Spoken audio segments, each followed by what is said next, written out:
Good morning সকলকে। Life and laughter with সোনালির চ্যানেলে তোমাদের সকলকে স্বাগত।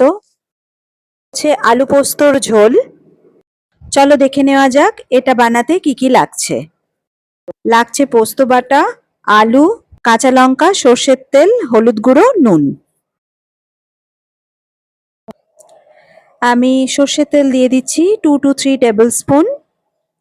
এটা একটু গরম করব।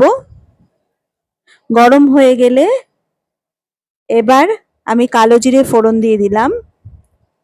কাঁচা লঙ্কা একটুখানি চিড়ে আমি ফোড়ন দিয়ে দিলাম। কালো জিরে আর কাঁচা লঙ্কাটাকে নেড়ে এবার আমি পেঁয়াজ দিয়ে দিচ্ছি। দুটো ছোট সাইজের পেঁয়াজ আমি কেটে রেখে দিয়েছিলাম, সেটাই দিয়ে দিলাম। এবার পেঁয়াজগুলোকে খুব ভালো করে ভাজতে হবে যতক্ষণ না পেঁয়াজটা লাল হয়ে যাচ্ছে। পেঁয়াজটা লাল হয়ে গেছে, এবার আমি কেটে রাখা আলুগুলো দিয়ে দিচ্ছি। আমি 4টে মিডিয়াম সাইজের আলুকে কেটে রেখে দিয়েছিলাম অর্ধচন্দ্রাকার শেপে, তো সেগুলোকেই দিয়ে দিলাম। দিয়ে এবার আলুগুলোকেও পেঁয়াজের সঙ্গে খুব ভালো করে ভেজে নেব। এবার আমি ঢাকা দিয়ে দেব যাতে আলুটা কিছুটা হলেও সেদ্ধ হয়ে যায় এবং পেঁয়াজটা নরম হয়ে যায়।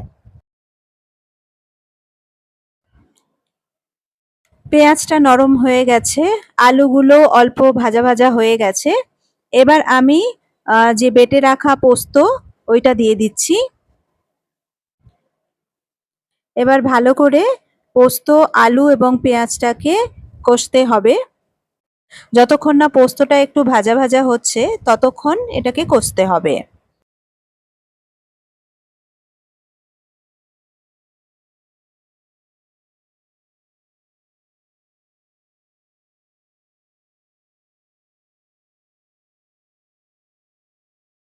পোস্তটা অনেকটাই ভাজা হয়ে গেছে, এবার আমি এতে হলুদ গুঁড়ো,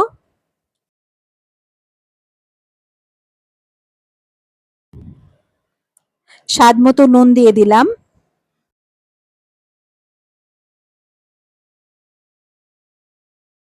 এবার আবার ভালো করে এই সব উপকরণগুলোকে আমাকে নাড়তে হবে।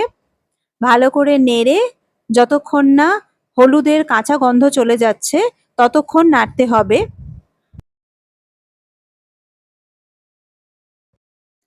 হলুদের কাঁচা গন্ধ চলে গেছে, এবার আমি ওই পোস্ত বাটা যে বাটিটাতে ছিল সেই বাটিটা ধুয়ে জল দিয়ে দিচ্ছি।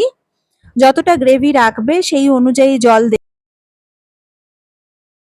তো আমি এটা ঝোল মতো বানাচ্ছি, সেই জন্য আমি একটু বেশি পরিমাণেই জল দিচ্ছি। এইবার ঢাকা দিয়ে দিলাম, দিয়ে আলুটাকে সেদ্ধ হতে দেব।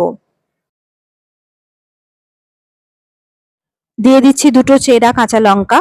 আবারও আমি ঢাকা দিয়ে দিচ্ছি, দিয়ে এটাকে কিছুক্ষণ হতে দেব।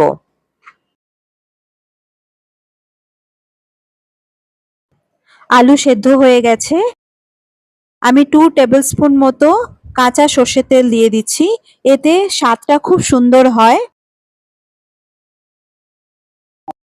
আবার এটা কিছুটা নেড়ে আমি ঢাকা দিয়ে দেব এবং গ্যাসটাকে অফ করে দেবো।